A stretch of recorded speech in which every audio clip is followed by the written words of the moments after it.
हरे भरे जंगल के किनारे एक पुराना पीपल का पेड़ था। उस पेड़ पर कोआ नाम का एक कौआ और चिकी नाम की एक नन्ही सी चिड़िया रहते थे।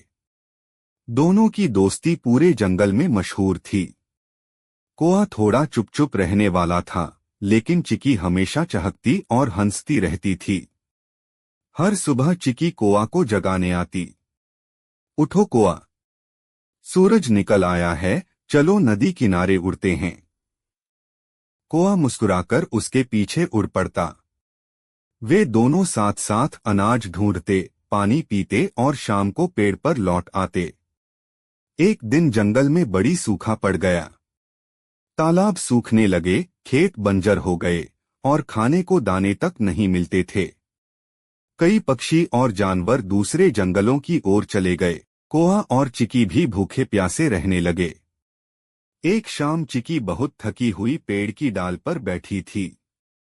उसने धीमी आवाज में कहा, कोआ, मैं बहुत थक गई हूं। शायद अब हम इस जंगल में नहीं रह पाएंगे। कोआ ने उसकी ओर देखा और बोला, जब तक मैं हूं, तू भूखी नहीं रहेगी। अगले दिन सुबह कोआ दूर दूर तक उड़ गया। कई घंटे बाद वह अपनी चोंच में एक एक करके गेहूं के कुछ दाने और पानी की कुछ बूंदें लेकर लौटा। वह सब कुछ चिकी के सामने रख दिया। चिकी की आंखों में आंसू आ गए। तुमने इतने दूर से ये सब मेरे लिए लाया? कोआ बस मुस्कुराया। दोस्त के लिए कुछ भी। दिन बीतते गए और सूखा और भी भयानक हो गया। अब कोआ रोज भूखा रहकर चिकी को खाना देता।